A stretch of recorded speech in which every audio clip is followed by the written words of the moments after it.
Hello, everyone. We're going to be starting soon.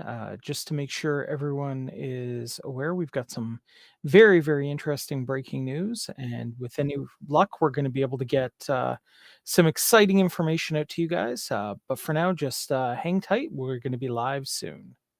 Thank you so much.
No, I can do that.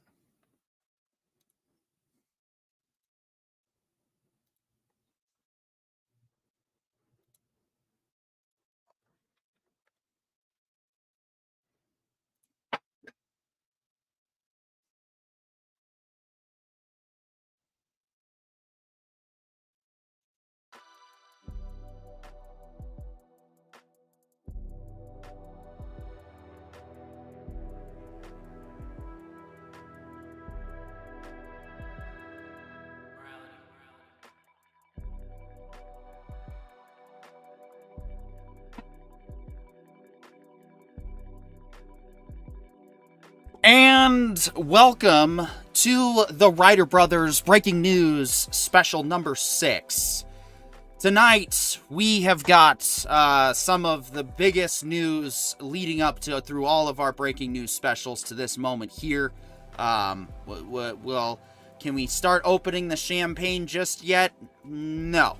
We promised that we would wait for the official champagne opening for when news hit the trades, that the news is coming. But we are very, very confident that it's going to be happening much sooner than February. And earlier we got a report that that Iger was going to give Kennedy until February to step down. And we didn't report on that because, well, we just kind of mentioned it during a couple of our different live streams when we were gaming, because that's not the news we want to hear. We want to hear Kathleen Kennedy has moved on to other things, and that Jon Favreau is confirmed as the president of Lucasfilm. But we did have something happen today that has already been reported in the trades that is related to our breaking news specifics that we're going to get to here in just a second. But Corione, why don't you catch us up to speed at what happened with Dave Filoni today? And of course, shout out to Nemesis of Eden, Eddie Arndt, and Sci-Fi Mombi. Welcome to the discussion. Welcome. Of course, I should also say, no podcast tonight, not just because of this breaking news special. We're going to take the night off in observance of American Thanksgiving. Here we are anyway. The universe just decided, to quote the immortal Liam Shaw, no. Yeah, so, I mean, this comes to us from the Wrap. And, they were the first ones to officially break this, is my understanding. Dave Filoni has been promoted to Chief Creative Officer at Lucasfilm.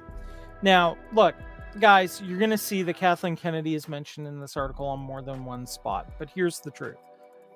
They have to, because they don't have confirmation that she's gone yet. So they have to put in what they've got. Now, this is a good sign, though. Look, Dave Filoni has been the creative person behind everything that Star Wars and Lucasfilm has done that's been successful since George left it. So, you know, whether you think the guy, like whoever's pocket you think the guy is in, you know, he's definitely got the writing chops and understands enough about George's vision to keep to it. I personally think that his allegiance is ruled by expedience. You know, whoever's in charge has got his say-so. And the reason being is really quite simple. He knows where the money comes from. He's not going to piss off the boss. But he is going to try to do what he can, the best he can along the way. And that, I think, makes a lot of sense. And I think it's fair to give him that level of understanding that he's going to do what he's going to do to be in charge of as much as he can. And if that means kissing up to whoever the boss is, that's fine. So he knows, you know, he's got a vision for where he wants to do, like where he wants to take Star Wars going forward. Yeah. It looks like this role is going to give him the opportunity to do so. It's a pretty good move. Yeah. Yep. Hail to Daniel Larson says, watching the Filoni haters spin this is equal parts amusing and frustrating. 100%. Like, it's now, I can't tell the difference between anti-woke and woke anymore. Like, this is exactly where we're at, once again. Stephanie Janczek says, waving from bed, early day tomorrow. Hey, thanks for tuning in, and look forward to seeing your specific... Your take as well. Yeah, your specific notes. Yep. And for the record, for anyone who doesn't know, Stephanie Janczek's Smuggler's Cantina is a fantastic channel and puts forward continuous news on the state of Lucasfilm. Yeah. She's really good at it. Absolutely. Yeah. Yeah. I wish she was actually our editor on the Writer Brothers. That would just make our lives a little bit easier, but we'd also have quality long-form content dropping, but then she wouldn't have any for her channel, so it is what it is. I mean, you know, I guess the best way to put it is, Stephanie, if you're looking for a job that doesn't pay at all, let us know. Oh, no, wait. No, wrong. You will be paid in thank you. You will be paid in the satisfaction of helping a struggling network grow. You will be part of a struggling network grow. And so when the money does come in, if you get involved in the work now, trust me, we talk about it all the time behind scenes that the ones that are here now in the times when we're not making money and putting in effort, we're going to make sure that we all take care of each other in the end. But that's a discussion for another time.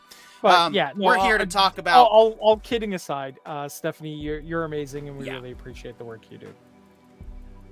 So, as well as showing up and putting up with my streams and liking and supporting our work here.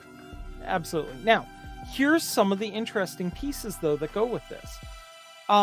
Sparrow, about 9 months ago, reported that this was how things were going to start moving.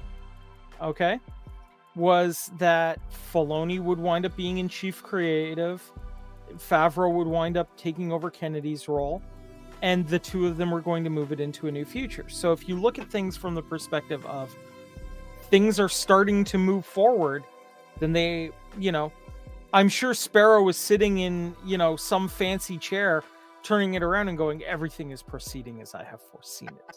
Right? Well, what exactly did Sparrow report to us, Corion? For those that are not okay, so in the know. we want to go to the big cannoli here, huh? All right. Well, I Sparrow... mean, that's what I assume everybody's here for, unless there's something else that you were trying to allude to. Sorry, Well, no, I was just saying that Sparrow, you know, predicted that this was going to happen. Right. And now we're getting to that point. But his news today is a full-scale regime change is moving forward under Jon Favreau. As part of the new order, top Kennedy loyalists have surrendered and started switching to the other side. They've sworn allegiance to Jon and his vision, and in return have agreed to pressure their former mentor, Kathleen Kennedy, into formally stepping down. So this sounds like a significant number of the Lucasfilm story group has realized where exactly the bread is buttered, and that John and Dave apparently know exactly where the bodies are buried, and they're getting the choice: either get fired and have your dirty laundry aired, or join the winning side. So to me, this is starting to look like you know how near the end of World War II, Italy got on the right side very, very quickly, realizing that they were screwed. Yeah. It seems the Lucasfilm Story Group is starting to pull a little bit of an Italy. Yeah. Yeah, this, as I said, is in contrast to news that was reported just a couple of days ago that apparently Iger was saying February, which, I mean, okay, that's whatever. Bob is out of touch, is all I'm going to say at this point. Well, I mean, no, look, he may have set the deadline of this is happening by February, whether you like it or not, but John and Dave are trying to potentially maybe give him a little bit of extra ammunition in the background. There would be no greater Christmas gift that you could give Star Wars fans than the head of Kathleen Kennedy's career at this point. And I know, here's the thing. I know a lot of other people have their doubts about it. They keep saying that, oh, if KK goes, that's not going to change anything. Nobody cares about Star Wars. No. It has the potential to make the difference, because it's not so much... You're right that KK's firing itself is probably not super as significant. It's the spectacle that follows after that's going to bring the fans back. It's all of the channels that have, just a little bit bigger following than we do, that are going to be doing all their celebrations that other fans are going to see and are going to want to be a part of. And everybody's going to talk about how the Thrawn trilogy with with recast younger versions of Han, Luke, Leia, and Lando's coming out, and we should all get excited. And of course, it sounds like that's what John wants to do for Christmas, is to get Kathleen out, get projects planned, and now that the strikes are over, we can get this show on the road and get going. And I can't think of what better timing that would be than especially like right after Thanksgiving into the more formal, or as I recognize it, the official Christmas season, because Christmas doesn't start until Peter York, have eaten my Thanksgiving dinner. Okay. And then we can do the 1 month of Christmas carols. But anyway, that's a Friday discussion. The point is, all I want for Christmas is Jon Favreau as Lucasfilm president confirmed. Because then we get to go back through all of our specials and we get to show that, hey, look, we actually do have inside information. We've got real Hollywood here to talk with us, and we don't have to censor ourselves. We don't have to pretend to be yes men. We get to be honest, quality human content in the days going forward for the discussions. And so, yeah. But it's not official yet. Once it gets to the trades, it'll, and I was hoping that our 6th, breaking news special would be just like the Star Wars trilogy. We get to do our celebrations, but, it's actually kind of appropriate that it'll be number 7, won't it, Corion? Yeah, a little bit. But look, it boils down to this. It'll be, I think the key takeaway from this is take a look at the timing, right? The strikes are over. Things are starting to spool up everywhere. And as they're starting to spool up, Lucasfilm seems to be getting into fighting shape for the next couple of years. Yeah. Right? That's, to me, the biggest takeaway, is we are getting those moments of people going, okay, it's time to, get rid of the old weight, bring in the proven track record of success. It's time to start spinning up those new projects, getting new things ready to go. I wouldn't be surprised if, as Sparrow mentioned, that since Lucasfilm seems to be contributing more than usual to the ABC Christmas holiday special, that they might be announcing some stuff then, which wouldn't be out of the ordinary for them to do.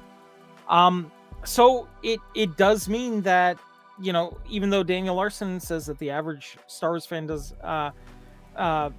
care, I think you're right. I think the average Star Wars fan is looking forward to new projects that respect the original projects. Just what Nemesis of Eden says here. All we want for Christmas is our old Star Wars back. That's exactly correct.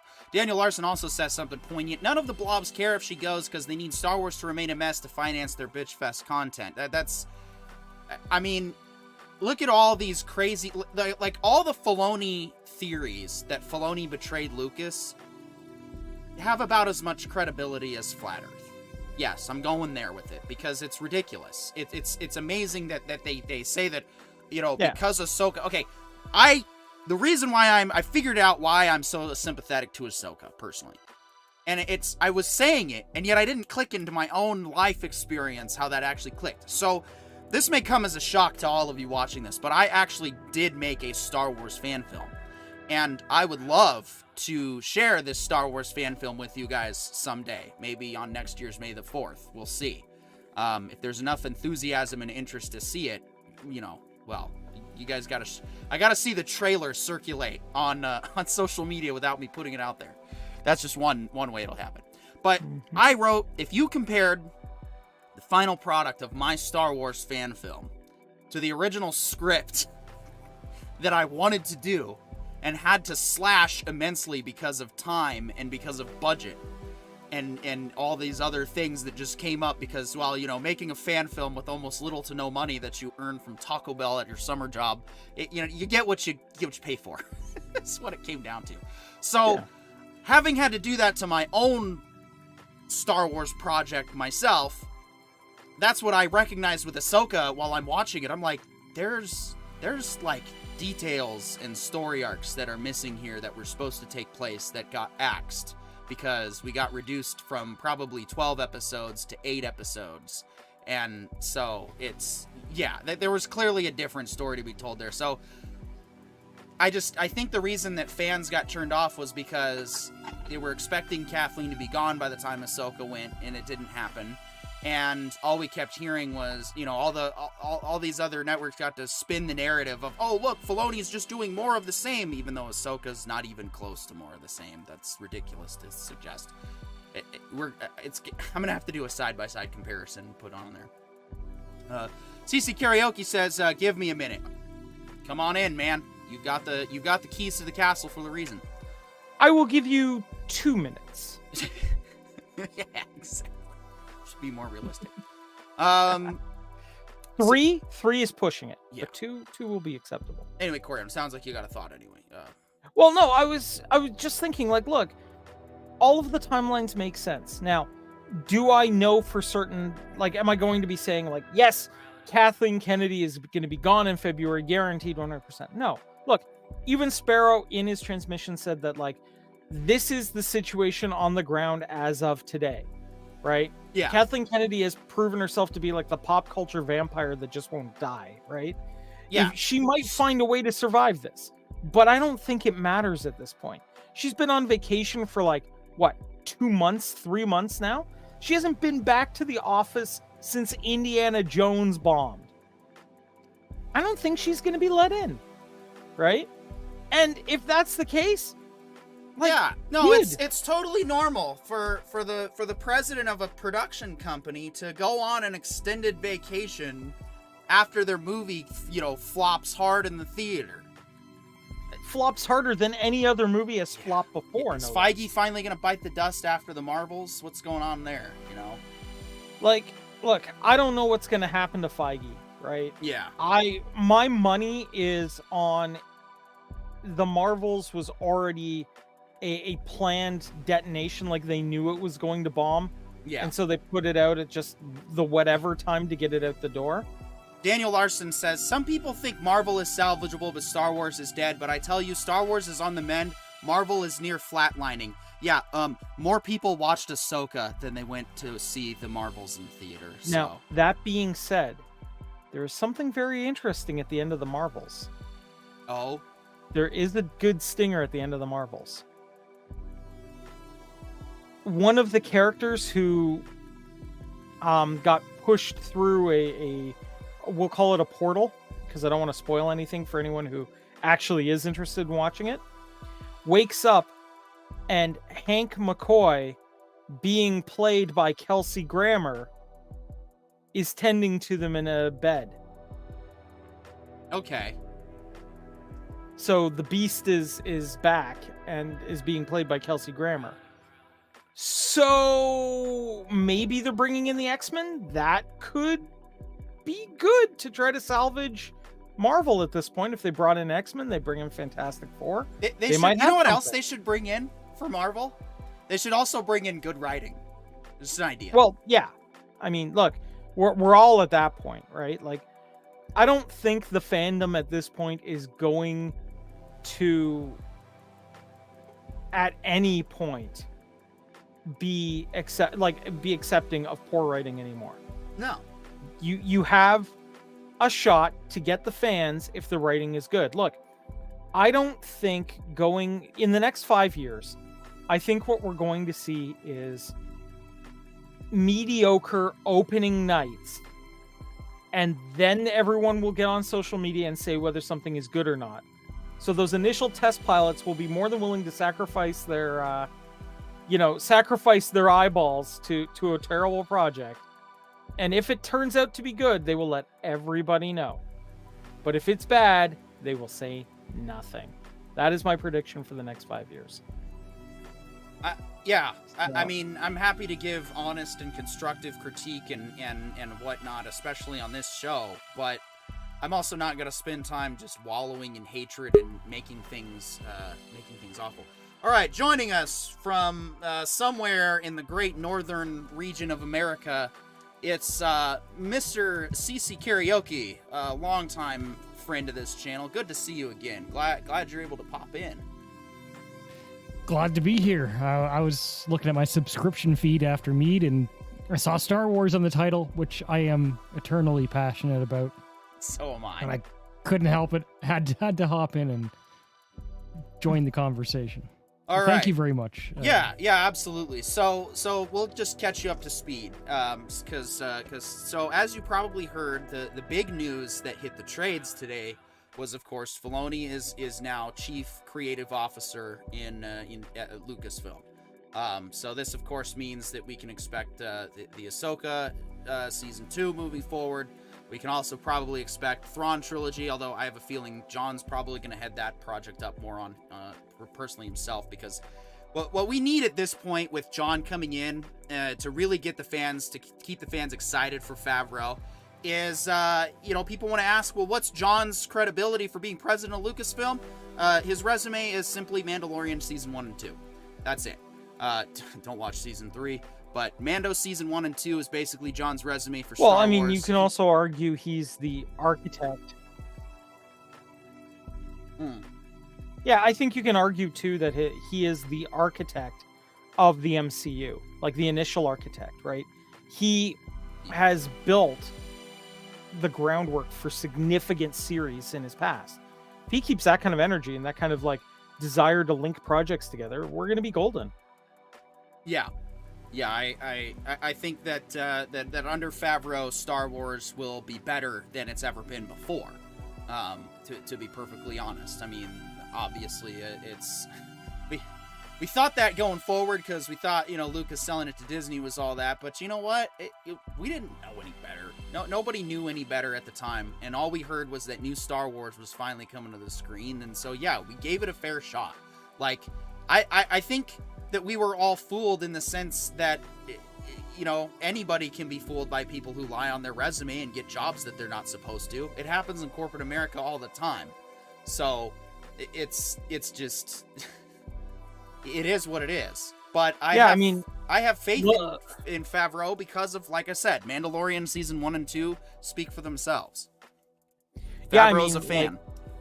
On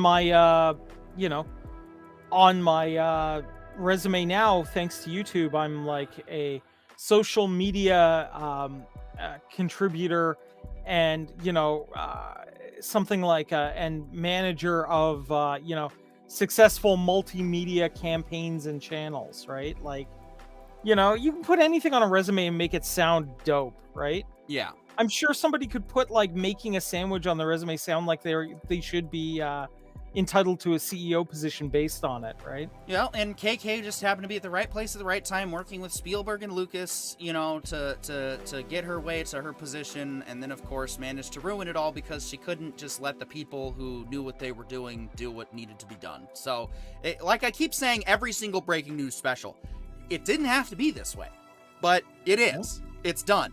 We have to move forward now, and so that's kind of like, no, we're not popping the champagne corks just yet. But yeah, CC, to bring you up to speed. So what Cameron gave us from Sparrow is that the decision to put Filoni in this seat was from the Favreau transitional team. And a bunch of loyalists, KK loyalists at the mid to lower tier levels are now starting to flip and are agreeing and committing to John's vision for Star Wars going forward. And so, yes, we're just waiting for the official trade announcement of she's gone. But, yeah. It makes sense. And I'll tell you why, at least to my experience. I mentioned this on Mead, but I spent about 18 months of my life in film school. There was a time where I was trying to figure out, where I wanted to go, what I want to do with my life. And I got into film school. I got into one of the most prestigious film schools anywhere. A very, very intense cutoff rate, and that was kind of like a high point for me, because I kind of sucked at school, to be honest, for a long time, until I decided to actually take it seriously, and I did for film school. And then what I really realized during those 18 months of my life was, that Hollywood existed from the ground up, from college. You had these cliques. Now, I kind of hate the word clique, but it really applies here. You had these groups of opposing forces, right? And you have to basically, literally and figuratively, suck your way to the top. The cinematographer and the director are like the coveted job, and man, you have to suck to get there. I'm sorry, I know this is a PG-rated show. Let's go with kiss the booty, like yeah. You have to kiss you literally do, and if you get on the wrong side of one group, man, you are cast out. I sided with one guy who was in a different part of the school, the journalism part of the school rather than the media part of the school. And man, if you liked stuff like Trailer Park Boys, Canadians might know what that's all about. Yeah. Gotta help you, because that's not what the man at the top of that totem pole wanted. So I see that in Dave Filoni a little bit. As much as I've loved some of the stuff that he's done, I think he's very, very good at smiling and agreeing with whoever is above him, and just sort of working his way up the totem pole by literally and figuratively. He's 100% the Werner von Braun of Star Wars, right? Like, whoever's in charge, he's kissing the ring of, right? I mean, that's how it works. I could not do it. I had to just leave. I left loudly, but that's another. Yeah, no, I learned the same kind of politics exist in the U.S. Coast Guard, and I was just like, especially after I quit smoking, I was like, I'm not putting up with this. No, even if you get all the way to the top, and that's the thing that sucks about the U.S. military is that there's no end game. Even if you become commandant of the Coast Guard, you still answer to the President of the United States, the Commander-in-Chief. So you don't even you will always have a boss in the military, and I was like, no, not for me. So. To skip the meat of the story, and like I said, I haven't got 2 hours to tell it. I got removed from film school, and my group swept the awards at graduation. They got every single one, and the group, and I fell on the sword, literally, to defeat my enemies. I defeated them because they got blacked out. Nice. So when you talk about Comron's report that there is a faction rising in Lucasfilm about John Favreau, I believe it because I've experienced it. Like that's how it's kind of facepalm, but that's how Hollywood works. It's like high school. And it's Yeah. the natural progression of things that with Dave Filoni sucking his way, Kissing the booty. kissing or his kissing ass. the yes, rings. thank you. Kissing the booty to the way to the top. There's the Jon Favreau faction will rise. It will empower them to gather. So I completely believe that. Yeah, I mean, look, what this is looking more and more to me is this is the, at the end of World War II, there was a American move to secure as many of the German scientists as they possibly could in order to be able to kickstart the scientific revolution in the United States. They called it Operation Paperclip. This is the Operation Paperclip of Lucasfilm. Basically, yeah. The churn coding Right. of KK's supposed loyalists. But that's just it. KK's loyalists were loyal to the paycheck. That's the other thing that I learned is that most people, and regardless of whether it's corporate America, military, most people, okay, 90% of humans will put up with BS because of economy, because of what it's how they make their living, it's what they do. And so that's why a lot of, people at the lower level, lower tier jobs aren't dealing with it anymore, because they're not getting paid enough and they're recognizing that they're, my value matters. Well, the thing is, in Hollywood, they don't really think beyond the paycheck. They don't think beyond what they need to sustain. They're there making movies. They're living their dreams.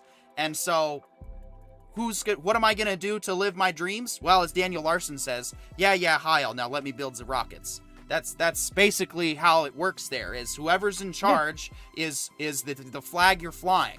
That's the team you're rooting for. And yeah, I didn't quite go as far as you did, CC Karaoke, but I did do some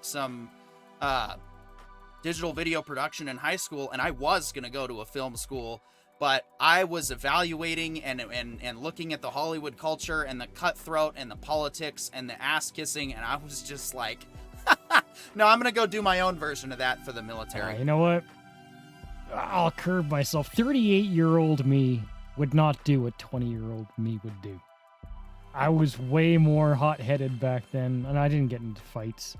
Right. But I mean, like, I was way more like, fight the power, and I still kind of am, right? But back then, I took it far enough that I wasn't a little more suave about it. Put it that way, right? Yeah.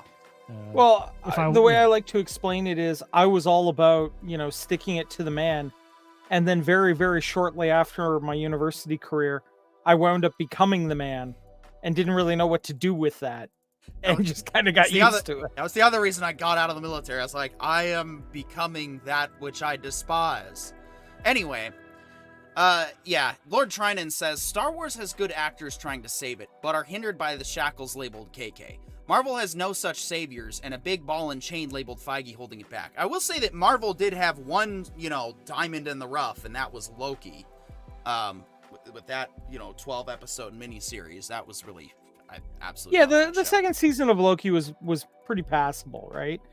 I mean, I think that, consider though also that we had Guardians of the Galaxy 3, which was fantastic. That was also that was another diamond in the rough, I agree.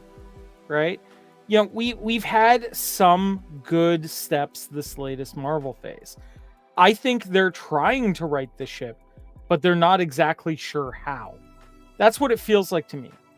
And, I wish them all the best. If I had more insider baseball knowledge of what was going on in Marvel, I could tell you what was going on. But if anything, I suspect that they're in the middle of trying to figure out exactly who they are and what they want going forward. And I don't think they have that vision yet. I think what they're doing is they're trying to see what the fans react to best and are going to go in that direction as quickly as they possibly can. Yeah, and that's basically, like I said, when it comes down to the actual, formal, it's basically a formal removing of Kathleen Kennedy at this point. She has no creative control. There's nothing going on. The Acolyte is not going to be put on Disney Plus. It will not be seeing the light of day by fans unless it's pirated somewhere, which, whatever. I don't really care. Because it's not on the official Star Wars timeline on the official website. So if it's not there, chances are it's probably never going to be there. It is nice to see the KOTOR era up there, though. It will come out immediately following the Rian Johnson trilogy. And then Taika, and then the Taika Waititi trilogy will follow The Acolyte. Yes. Taika's Star Wars that's going to piss you off, his fan film that he's probably writing that he still thinks is going to have a job for. The Taika Star Wars movie is not happening. The Rey movie is not happening. And pretty much everything that KK wanted to do is not happening. So... Well, okay. There are some possibilities here, okay? I could totally see a origin of the Force, origin of Star Wars movie being made. There's a way to salvage that so that it stays true to the original feeling of Star Wars. You could totally make it work. Especially if you steal our ideas. Well, exactly. I was about to say, especially if you grab the theoretical script that we've been working on. But I could see that project going forward. I could see Dave Filoni working on, some sort of Heir to the Empire style Thrawn trilogy movie to start it off with. I could totally see that going.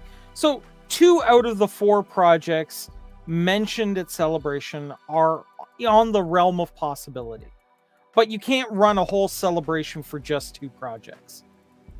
So Kathleen just straight up lied, right? Yeah. I mean, my impression is if Dave Filoni wanted to adapt the EU with respect and actually, make something great along those guidelines, he wouldn't be where he is right now, right? He is where he is because he has compromised. Okay. And at least speaking from my experience, I've said this from the start. What I would accept is to call the EU and the Disney canon 2 separate universes, because your average person is simply going to care about whether or not it's good. They'll see the preview, they'll listen to their friends. They won't care or know whether there's 2 timelines. That's correct. But the fans do care. Like the people who are really invested, they do care. And so you give them a split on the screen to go one way or the other, and you make stories in both separate timelines.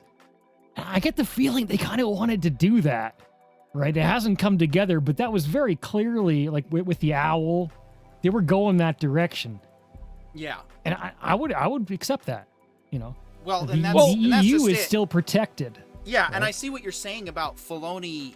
He's playing the part that he needs to for whatever reason to get to where. Well, the thing is, he didn't just he didn't just get along. He didn't just go along to get along. Literally, right after Last Jedi came out, Rebels season 4, I think it was the back half of season 4 comes out, and what do they bring in? The Veil of the Force. So Filoni basically put a poison pill in Rebels that can be activated at any time. We saw it in Ahsoka. Now we have live action, solidification, I guess you could say, of the Veil of the Force now seen, and I absolutely loved how they did it in Ahsoka. Personally, I enjoyed Ahsoka for what it was.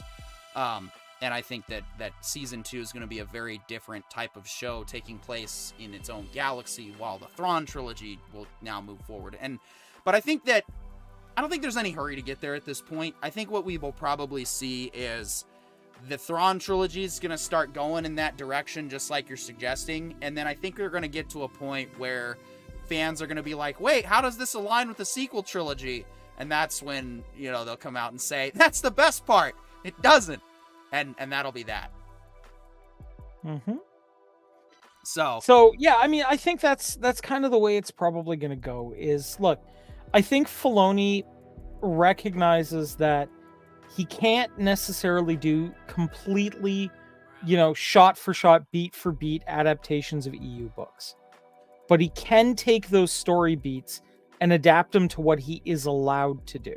Well, and I think to me is fine. Okay. I have no problem with him doing that. And then let's add to the fact that Timothy Zahn is there working with him side by side. He's not going to, He's not going to channels like ours and leaking, hey, they're ruining my story and my characters. No, he's signing off on these, different sort of, they're mild changes, and they will be mild changes in the Thrawn trilogy because it's going to include the Rebels characters, but I think that they can still do probably about a 90% adaptation of the original story, even still, with everything that's been set up and changed. I think it can just slot right in, and yeah, let's just keep going along the timeline, and then by the time we get to the sequel trilogy, darn it.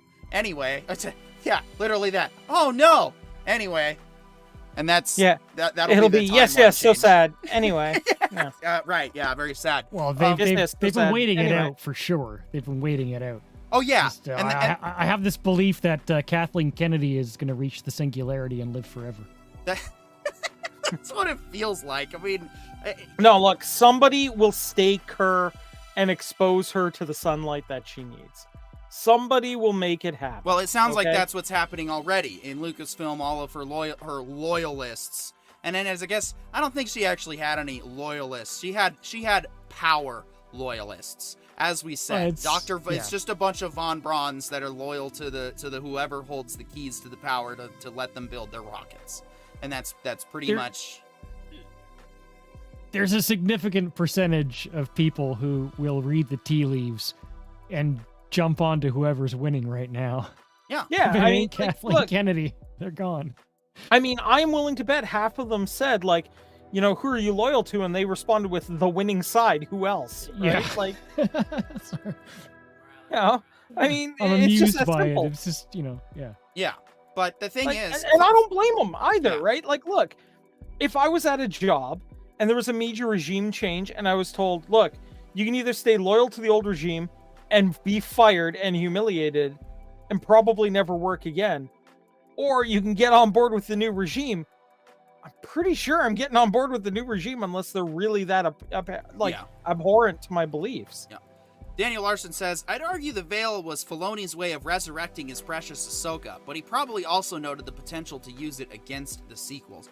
Even if that is his motivations, I don't. It doesn't. We got to look at the I can't even mind that, right? Like, oh no, please don't. Darn it. He did something which I'm glad he did save his precious Ahsoka. Ahsoka's one of my favorite characters, personally, and definitely one of the best decisions that Lucas actually made to retcon his own canon and change it. But it was a massive improvement, and fans love it as a result. So, yeah. I mean, Ahsoka is, and that's probably why we didn't get, the Ahsoka was starting to feel like the sequel that we were supposed to originally get following Return of the Jedi. And so instead, we get what we get, but the thing is, Ahsoka is everything that Kathleen wanted Rey to be. Ahsoka already was established as such. And so that was one of the reasons why, we got that George's character got the backstory. The key to why Ahsoka works is because she screws up. Because she makes mistakes and everything just doesn't work out for her. And she has to routinely get her, her butt saved by others and deal with the repercussions of that. But still doesn't give up given that scenario is why she works as a character. Okay? She is not the bestest ever. She's far from it. But what she is good at is believing in the vision, in the mission, in hope, in the future. And that's what makes her a worthwhile character, right? Like, look, it's the same wild-eyed, need to move forward that we saw in Luke, right? Like, Luke was the optimist, Han was the pessimist, and Leia was just the realist, right? That's what we had there. Well, Ahsoka's the optimist, right? We have the pessimist in her apprentice, Sabine. And then we have Hera being the realist and dealing with what is, right? Yeah. And so they've kind of recreated the Holy Trinity here, just with slightly different characters. And that's fine. If we can have a moment of the passing of the torch to those three from the original three, that is all I would ask. And really, you look at the season, like Mando season 2 finale, there's a whole lot of girl power there. And I loved Rebels. I really did. I love Sabine. I love Ahsoka. I love Gina Carano's character, Cara Dune. And that's an action figure I would have bought. Right? So it's kind of like, the Force is female. Well, they actually created a whole bunch of awesome female characters that I like. It's just a matter of actually using them well and putting them in quality material and great writing. Yeah. Like, look, I have no problem with strong female characters. I grew up in the era of Ellen Ripley. I grew up with, even though she was not written well, Catherine Janeway. I grew up with, with Xena type characters everywhere. I have no problem with strong female characters. I actually have a problem with poorly written strong female characters. I actually served under somebody who was, without a doubt, one of the best commanding officers on any ship I have ever been. And, I mean, she just happened to have been a woman and was set a lot of leadership standards and a lot of ideas that I got from her. I actually, try to carry on in wherever else I'm in leadership in life, because that's how. So it's not even a matter of fiction. It's like that. See, that was the thing that I couldn't stand, and this is probably more of a Friday discussion topic, but I'll say it here anyway. That's the thing I couldn't really like. On the one hand, I agree that Rey is a Mary Sue because, well, she's the best at everything. She's smart at everything. She's an automatic badass. She knows how to, and the excuses for it are flimsy. Oh, she's surviving in a scrapyard. That's not the same as, dodging trenches and running from explosions and whatnot. So, but at the same time, there are certain, other characters that do have their flaws and that are also well-written women. Well, the thing is, when people were coming out about how, everything's all super woke, and it's like we're trying to push women to be these awesome badasses, and yet it's like in real life they're not. And I'm like, what? I'm serving in the actual military. Captain Collins was without a doubt one of the best CEOs I ever had, and she took care of the crew. She put us first. Our safety and our personal health and well-being was what mattered. And you want to know what she got in return? We busted records. We had some of the highest cocaine busts in the entire organization history. Now, whether or not you agree with the war on drugs, I'm just simply speaking on the data right now. And the data basically shows the result of how she was able to actually put us first. But here's the other thing that blew me away. While she was a strong, career-minded, and very capable and competent captain, she was also a very effective and very loving mother to her actual children as well. Whenever they came onto the ship to visit, there was clearly, even though mom had to go away for months on a time and take care of a shipload of children out at sea for months on end, there was clearly their relationship dynamic was still very healthy. So she was not just a very strong career woman, she was also a very strong mother and wife as well. And so I'm seeing these complaints in pop culture, and on the one hand, I agree. Characters that are good at everything and are badass are not realistic. But the thing is, that has nothing to do with male or female. That's why I also can't stand all this complaining about, the cast is majority female in Star Wars. Okay, well, you weren't complaining when it was a majority male. And everybody enjoyed it when it was a majority male. Just because we have now a majority ladies in it, why, I would understand if Ahsoka and Sabine were all Reys, and they were all perfect at what they were doing, great. They aren't. Sabine made an emotional decision to go after her friend, risking the entire fate of the galaxy just for Ezra. She decided that in the moment because she thought Ahsoka was dead. Spoilers for those who haven't seen it. Ahsoka lost her fight twice. She didn't beat Balin at all in this season. So she kind of got whooped by him. The villain, white man, beat the shit out of the character played by Rosario Dawson, who, by the way, is like 5 oppressed minorities wrapped into one human, if you want to go down that road. So this is why there's no difference between anti-woke and woke anymore. Because they're trying to say, it's more of the same! And it's like, no, it's most certainly not. You're pushing, you're lying. You're pushing bullshit. You're misleading. You're not even, look, if you don't like it, that's fine. Not liking it is one thing, and saying you don't like it because you prefer more male characters as a personal preference, that is okay. It's okay to, like movies like The Expendables, I didn't watch them. You know why? I don't care. Bunch of 80s action heroes grouping together to cause a bunch of explosions. I get the same satisfaction from a Transformers movie, personally. And yet, I absolutely love The Expendables. And would love to sit down and watch it with you sometime, and with a lot of different inebriations, and we'll have a good time doing that. But until then, that's it. The point is, you gotta look at the facts and the data for what it is. And I'm gonna continue to push back on people that say that women are being presented as something unrealistic. Yeah, when they're like 5'0" taking down 300-pound men.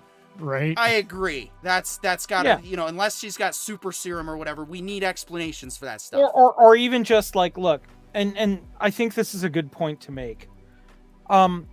I don't think the fights are choreographed with a realistic sense in mind, because the old saying that God made men, but Mr. Colt made them all equal. Like, look, if you've got a woman who's like 5'0" and 98 pounds dripping wet, but she has access to decent hardware or a stun gun or something like that, and knows how to move her body in a fight so that she's moving around the big guy and jamming that stun gun into a very vulnerable spot to take him down, I'd buy that. Yeah. If she's getting him into a chokehold and bringing him down, no, that's not going to work. Unless she's got super serum. Yeah. Which we, of course, find out. I'll take a little bit of... Go ahead. Take a little bit of care with how I explain this, but in the karaoke community, right? There's a platform called Twitch. You've probably all heard of it. We're on it now. We're back on it right now, actually. Oh, okay, hi, Twitch. Okay. And hey, Twitch is awesome. I've grown to love it. Okay. There was a part of Twitch some time ago called Twitch Sings, and that gathered karaoke singers. I'm a karaoke channel. Okay. But it gathered a very radical group within that's what you mean by platform. Karaoke. Yeah. Well, but what it gathered was really what we think of as the woke, radical, ostracizing element. And what's happened in the years since, and this has taught me some things too. It's like, it's not, politics is noise, right? What's happened is the sensible majority has kind of like said, all right, you guys do your thing over there. and it's become a much more, sensible place, right? Yeah.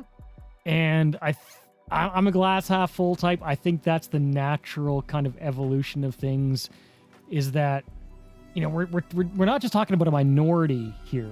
We're talking about a minority of a minority group that's making a whole lot of noise and causing a whole lot of disruption in what we would like to see as good quality entertainment. Yeah. And it will come to this point where people, no matter who you vote for, no matter what your beliefs are, we're actually probably gonna like look at each other and just get along in the end and say, that's basically what this channel is all about. That's why, and you're right. Outside of September to November of an election year or an election cycle, whether it's a even or odd year, whatever, politics doesn't. Nobody's complaining on nobody's rants on Facebook has ever removed anybody from office. Nobody dividing your family members at Thanksgiving and judging them for having their reasons has never at all deterred the establishment from continuing to take away our rights and try to enslave us all. So there's no point in that's what you get for voting for Kodos. That's what you're saying. I voted for Kang, so don't blame this on me. Yeah. So no, we like to make fun of politics a lot. We're not opposed to having those discussions on Fridays where it's appropriate. But that's also why we make sure that on like Tuesdays and on our game streams, we try to focus more on the escapism, because you're 100% correct. We probably have different political opposition even on this panel for different specific subjects. And I respect the hell out of you three enough to talk about those privately. And of course, those of you in chat, like Daniel Larson, who've come out, and others that are not afraid to have those discussions, we can have them. But they're going to be respectful. And the second that people start to get uncomfortable and don't want to talk about something anymore, what do? You just stop. Pineapple. That's exactly. Yeah. Exactly. Speaking of Daniel Larson. Sorry. Just hang out. Have a drink, beverage of your choice. That's what we do here. Yeah. Literally just, and I've seen, and I didn't want to get too specific because there's no point in doing that. But just like what I've seen, what I've experienced personally, is that the vast majority of people, they just want to sit down at the table and hang out, regardless. Like the thing is, I'm not going. I also, I'm also, and this is mostly what we do on the Friday show as well, is also want to get, people also need to stop blaming voters. Okay? I am not responsible for the actions of the people that we tried to put in positions. I have to, there's a certain amount of trust that we have to accept when we vote for somebody. And the thing is, we can't be getting upset at the people who voted for. We need to get upset at the people for failing to do their job. And we need to demand that the system keeps those people accountable. That's how you make the difference. And that's where you keep if you want to get angry at politics, then take it out on your representatives, because that's what they're there for. That's where you're supposed to call and tell them, hey, I don't feel you're representing me for this. Because if you have the argument with me or anybody on this panel, this may come as a shock, but Corion, Karaoke, and myself, we don't have any political power whatsoever. I don't hold any political office. I have no power to make or pass laws. I don't have any of that. That's not me. So I don't know why anyone gets upset over each other, because if I'm in no position to actually do anything about it, why are you wasting your energy dividing yourself with your friends and your family when you all could be having more productive discussions? And then, of course, here's the biggest thing that always comes down to. Nobody asks why, and nobody stops to shut up and listen for a second. And that's what we want to change here on the Ryder Brothers. That's why we will sometimes get lagged on the comments section, is because I want to make sure that everybody gets their chance to get their piece out in their discussion, and whether or not I agree with Karaoke or Corion or Pollo Zapatos or whoever comes on this channel or whoever's in the comments, it's not about whether or not we always agree or disagree on everything. It's about whether or not we can have the common sense to just hang out and have a good time. And we can. That's what pop culture gives us. So Daniel Larson says, I need you to hear you guys explain your positions on whether Human Federation or Klingon Empire is better galactic government style. I love it. That's the type of politics that I do love talking about, is Federation politics, Game of Thrones politics. Well, I don't really care about Game of Thrones, but for all mankind politics, even, because that's technically a fictional universe. What? The politics there, man. That's so... Oh, wait till you get into season 2. Holy crap. This is Silo levels good by the time we get into season 2, is how I feel. And it's in its own way. Like, Silo is an experience all of its own. For all mankind, this is what Ronald D. Moore's writing career was amounting to, was this moment here. This is Ronald D. Moore's Oppenheimer, basically. And it's just...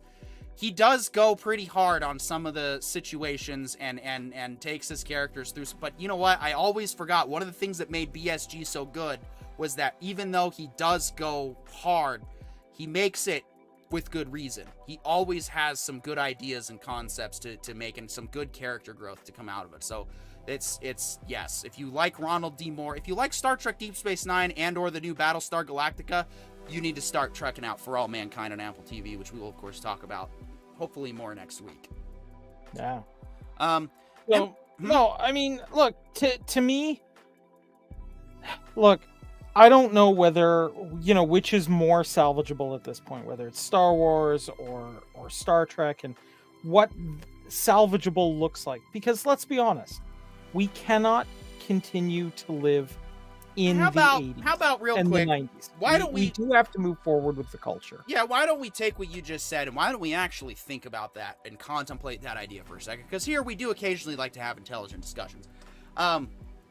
So what you said, you don't know which one is more salvageable. All right. Yeah. Let's take a look.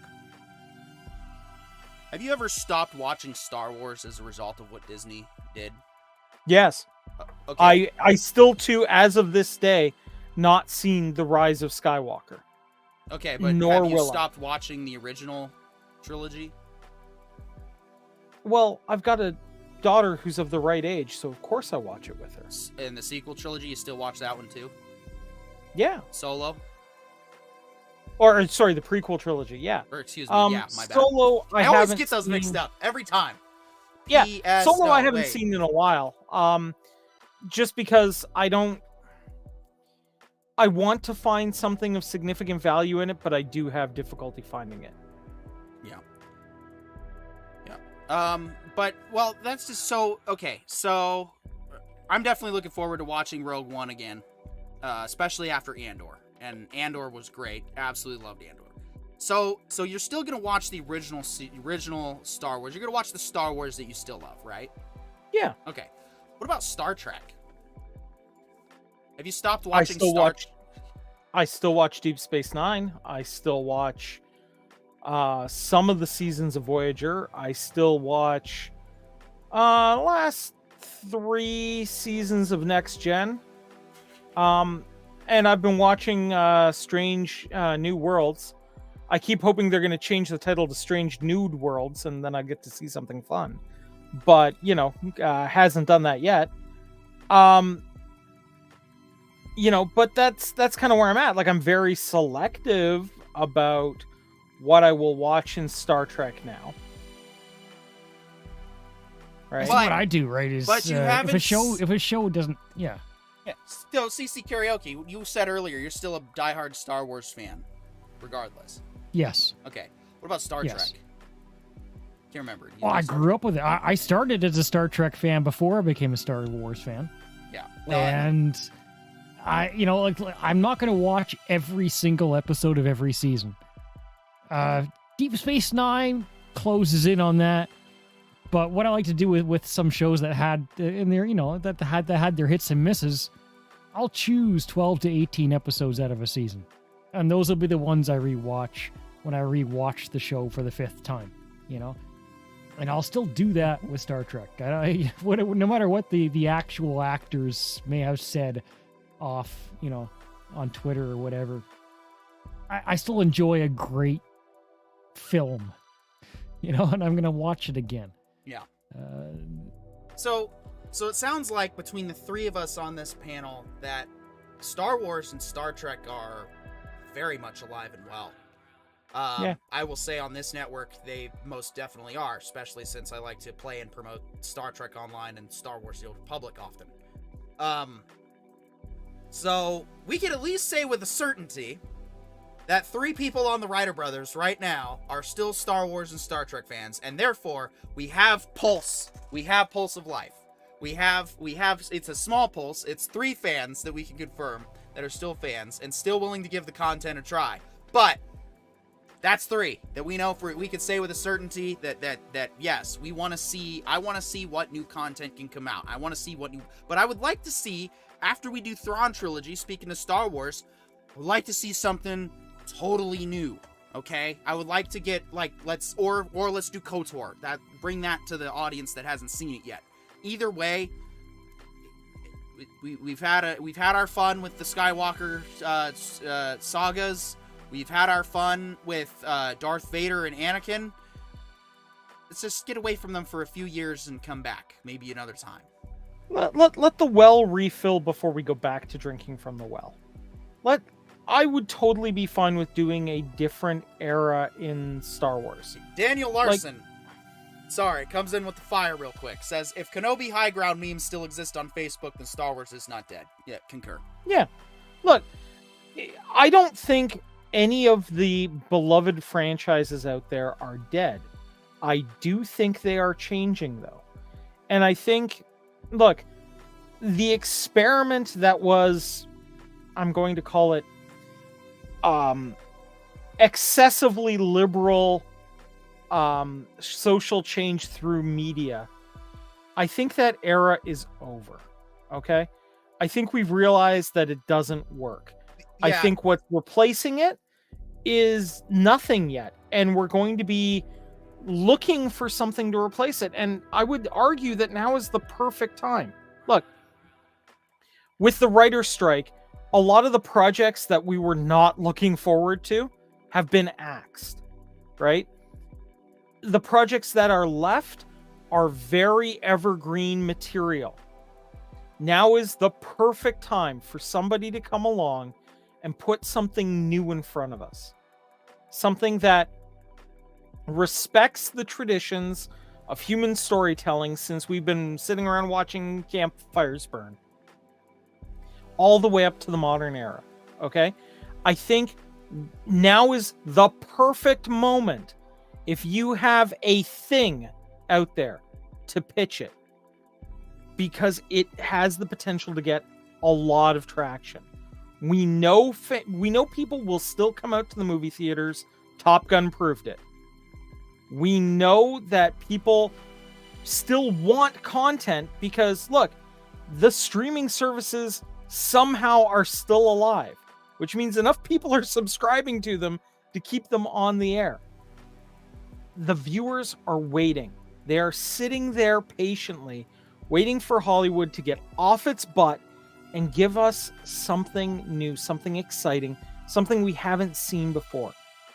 This is your opportunity, Hollywood, right now. If you can give us a story that is decent, that respects, the traditions of North American storytelling, but takes it to the next logical step, I think you'll have a winner. Yeah, that's one of the things that I can't understand why people keep... Like, I can see why people try to claim that For All Mankind is woke, but they're wrong. It doesn't even... For All Mankind tells a very compelling narrative and story with real characters first. Then it sprinkles in its perspectives and its evaluation of history at its time. But more importantly, beyond all of that, it's in an alternate universe. Calm down. CC, you've been trying to jump in. Yeah, I think the trick with following analytics, these companies, they take surveys, they look at what's going on. When you're following, you're always behind. You're looking at what people thought yesterday. And you look at throughout history, we're always moving on to the next thing. And from a musical perspective, I've talked about that in other places. You can, any which way you look at it, whether it's clothing or movies, you had the action flicks to the 80s. You can see this movement of culture towards the next thing. And we're definitely at that point where whatever was going on a few years ago, we're collectively moving on to the next thing. And the box office results of, say, the Marvels, for example, I mean, look, that movie would have done better 3 or 4 years ago than it did today. Yeah. Right? We have moved on. And you're right. The writer's strike is a great opportunity that Hollywood and the executives were able to pause. Now it's like, can you see what's going on with, you have yesterday's data. Can you see what's going on in the future? Because one thing that I sometimes have to remind myself of, and I've heard other people mention this on streams, is it's like, okay, we're in the middle of this. If you're watching this stream, if you're one of the three of us on this stream, then you're kind of living and breathing it right now. You're paying attention to what's going on. So you actually are ahead of all the people who don't pay attention to it. All the people who just, they have their job, whatever it is they do for a living. They're living their lives. They got their wives, their kids, and and I can't remember who said it, but it was said so perfectly. For that vast majority of people, they'll go to a Marvel movie because it's supposed to be good, because it has a reputation of being good. Oh, well, this one kind of sucked. And then they'll kind of forget about it, and they'll go to the next Marvel movie because it's supposed to be good. And then, oh wait, this one sucks too. And eventually their friends and their family will start saying, well, yeah, Marvel's kind of sucks. And that becomes the normal. Like my mother, Canadian Thanksgiving, which was last month. She was like, better Thanksgiving. All my friends won't subscribe. No, but she said to me at the table over dinner, she's like, all my friends won't subscribe to Disney Plus. What's going on with that? Right? Because she's not a part of it, but she's starting to experience it. And I think that's really what's happening is now people aren't going to see the Marvels because it's understood that Marvel movies aren't good. It's reached that larger populace beyond us, beyond, what we talk about on the streams when we're actually paying attention to it. And people are moving on. They want something else. They want something different. Whatever the next thing is going to be, it's not what was. Well, I'm going to put this forward here right now, okay? Hollywood, I know you're listening. You guys, we can all agree that there is one franchise out there that was too far ahead of its time for what was available then. And the technology involved, while impressive, was just not as functional as it needed to be to carry on this concept. Gentlemen, now is the time. Bring back Captain Power! Oh, I thought you were going to say greatest American hero, but anyway. Nice. But no, look, honestly, and I kid, but at the same time, look, part of the problem with TV shows and all of it now is that you get a higher dopamine hit off of this than you do off of sitting and watching the show. If it was interactive in some way that could keep your attention on the screen because you had to pay attention for something important on the screen, now's the time to do that. I'm kidding, but I'm also kind of not. If you could figure out a way to make a show that was interactive with the fans, that gave them something they wanted, while at the same time producing a narrative that didn't suck, you'd win right now. Yeah. Yeah. Let's see. Sean, one of our newest and most dedicated channel supporters, writes in, forced representation these days has ruined a lot versus organic representation back in the day, which felt genuine and didn't get in the way of the narrative. Yep, that's 100% correct. Yep. And that's why For All Mankind works as well as it does, is because, well, Ronald D. Moore, being an experienced writer, believe it or not, prioritized the writing and characters above all the messages and narratives that he wanted to say, taking a look back through those eras in history through his special lens. His primary duty is to entertain, and that's what he does, and he does it very well. Like, if you take a look at the first season of For All Mankind, so far I have as of yet to see a moment where they're trying to show off like authentic zero-G. They do their very best to hide that they're really doing the zero-G as cheaply as possible. Yeah. And I think that's great because they're saving that money and putting it into writing. Yeah.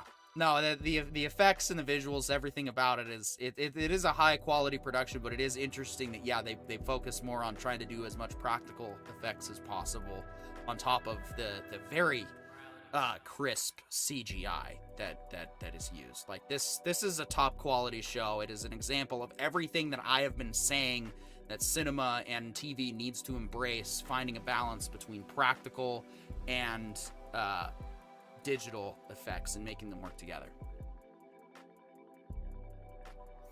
Let's see. Daniel Larson says, the creatively relatively sterile 70s gave way to the 80s boom.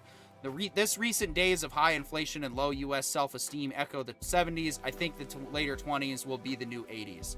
Well, it's not just that. They also seem to want to put the 80s out there in every single thing of media with nostalgia this, nostalgia that. I mean, everybody how many Gen Xers just lost their shit over Stranger Things? Well, I mean, guys, let's be honest. Here's what it boils down to. The thing that made the 80s great was that the studios went, screw it. Let's take some risks. Let's put some weird stuff out there and give it a shot. And it may not work, but some of it will. That's why we got the shows that we got in the 80s, was because the studios were like, you know what? Somebody's going to make He-Man. It might as well be us, right? Somebody's going to make, Thundercats, which is a preposterous idea and sounds like somebody has been spending way too much time around, various illicit chemicals. But at the same time, they gave it a shot and it worked because it somehow resonated with kids. And that's all that we're suggesting here, right? Like, Predator worked because nobody had done it before. It was a risk, right? Aliens worked because it was a risk. And that's what ultimately Hollywood has stopped doing, is risking. And I would actually argue that part of the reason why they stopped taking risks is because, take a look, culture post-millennium really did stop taking risks, right? Take a look at the space program. The space program hasn't moved forward in a long time, right? Apple just makes iterative updates on one piece of revolutionary tech. Everybody has followed suit on, being risk averse. Guys, it's time to take risks again. It's time to turn to those dudes that spent way too much time licking postage stamp size objects and watching their eyes dilate. It's time to let them try to get into the writer's room and just let them go wild and see what happens.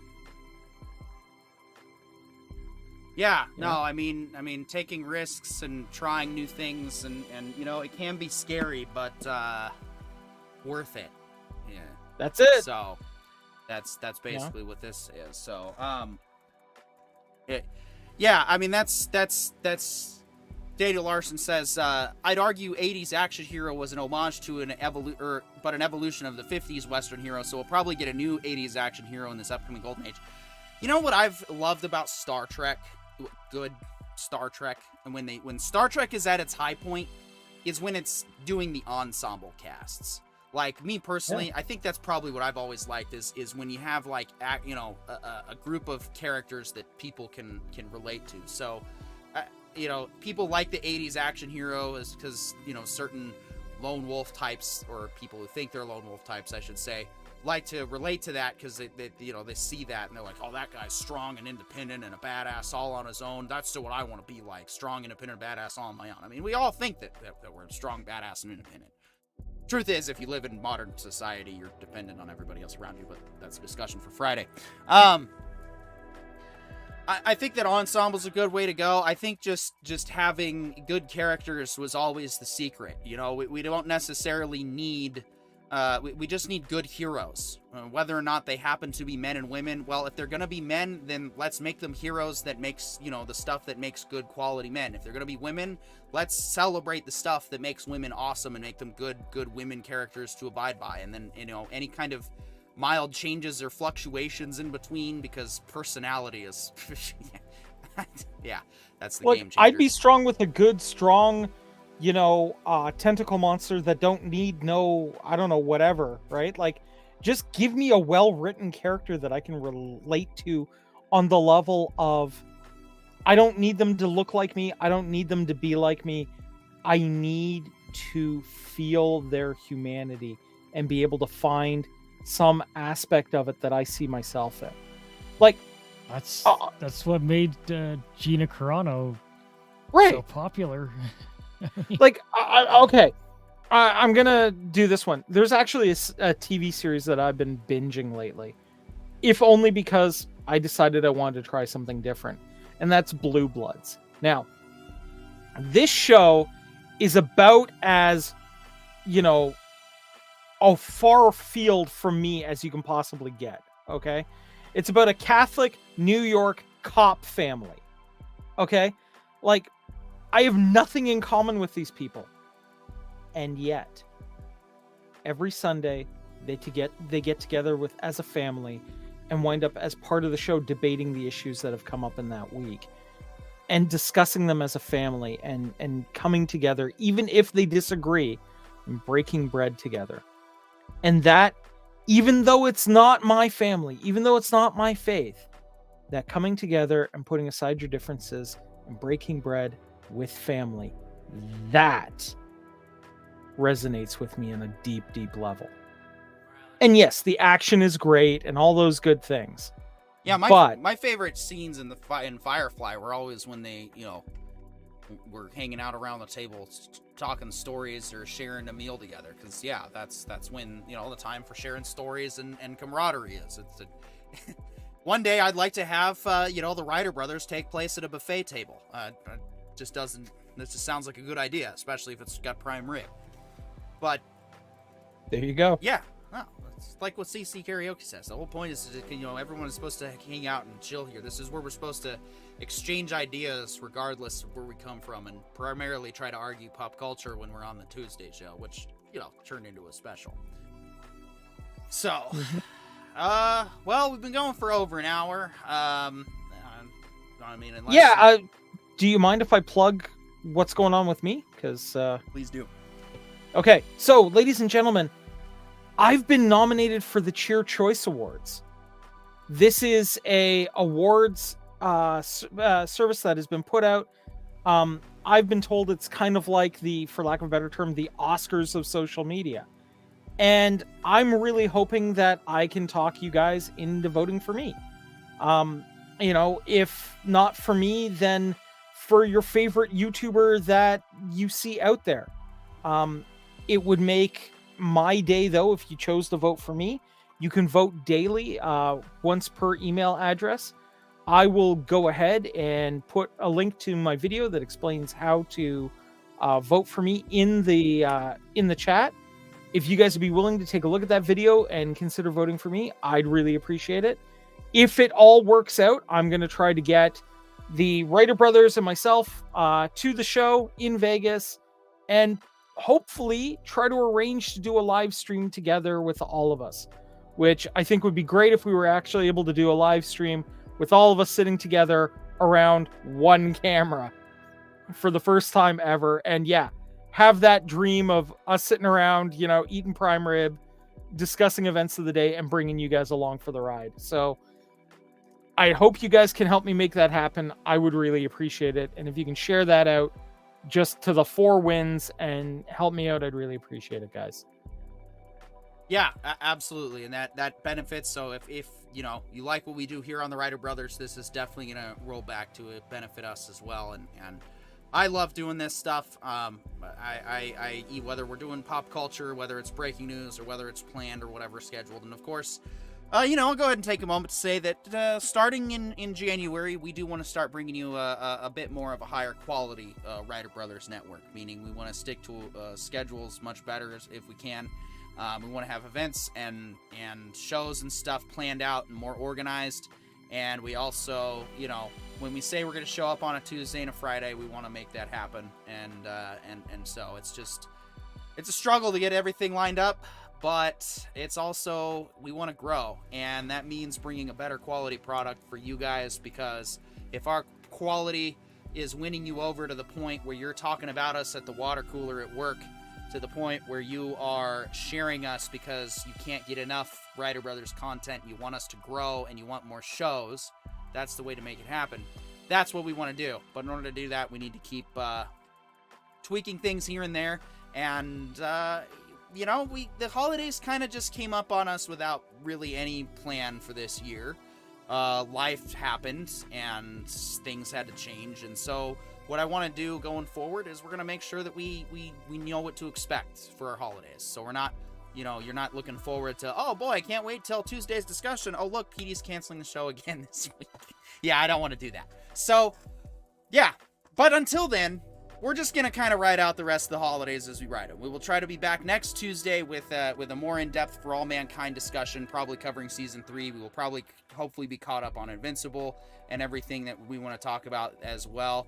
And we will continue our Star Trek DS9 discussion and everything yeah, everything pertaining to that. So, and of course, we are open to content suggestions going forward, especially January, February. Those are, can be rough months for a lot of people because it's darker during the year. And of course, I don't know about you guys, but to me, that feels like a Monday and Tuesday, respectively, that just never ends.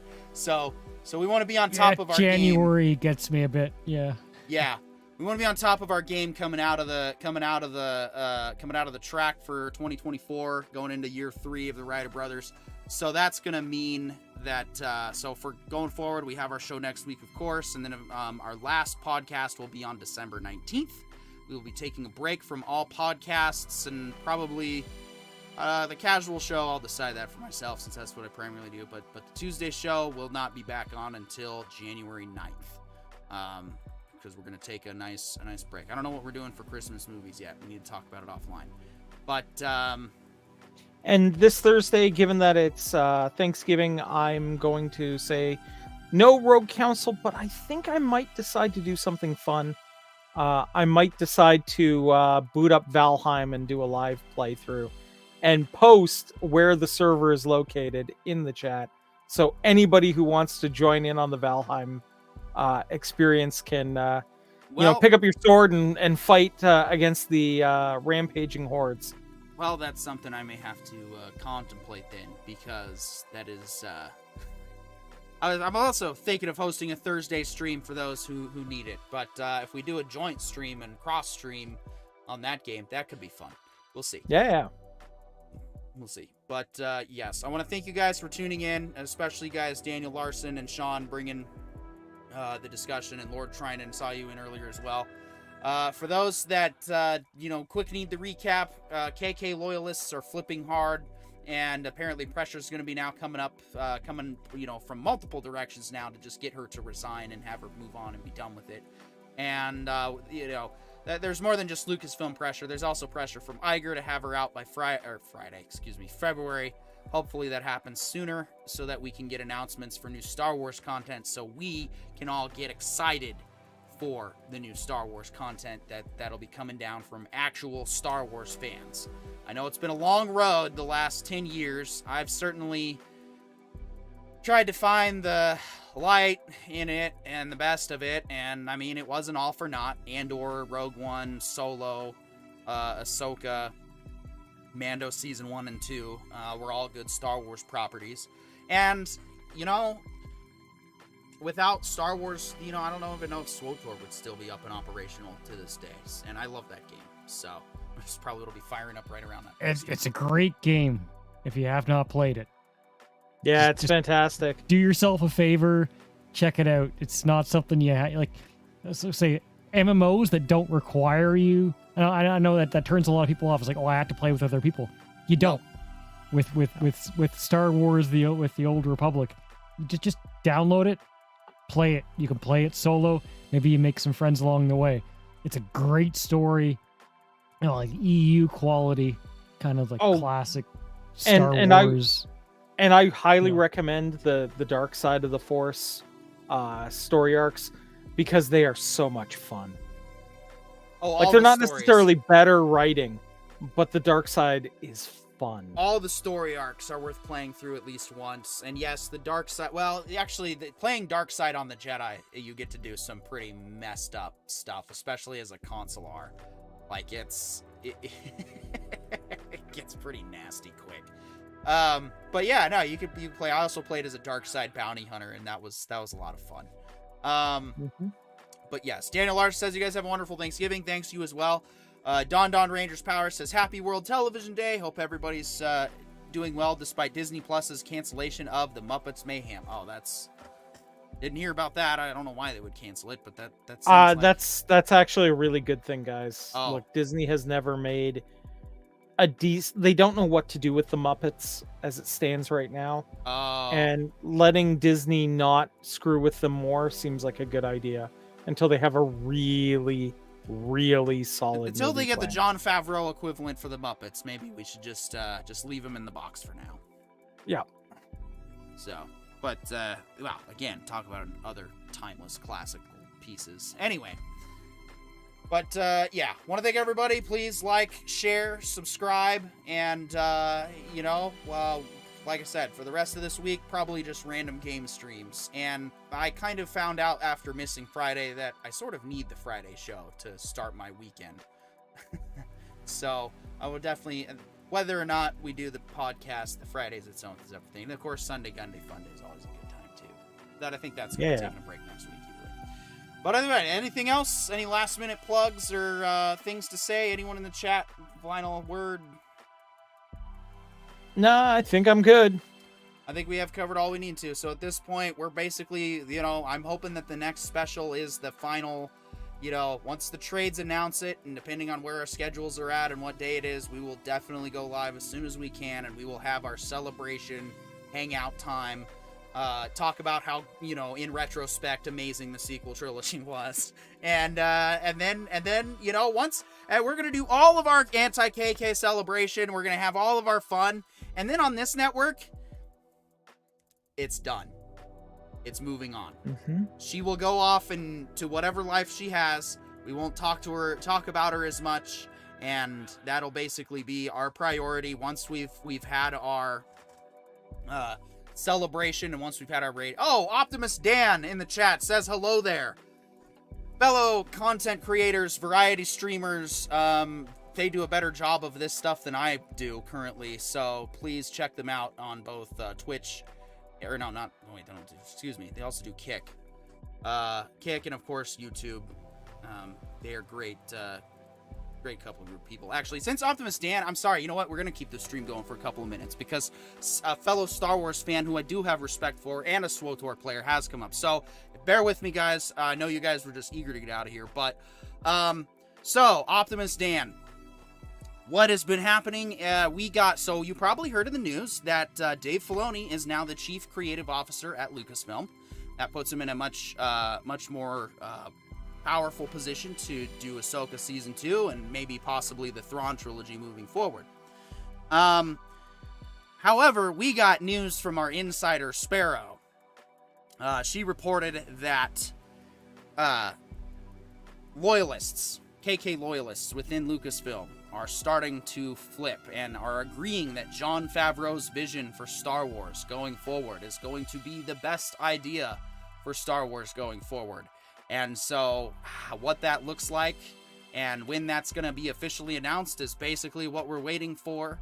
However, it was news that came up along with the official news of Filoni being placed as chief creative officer.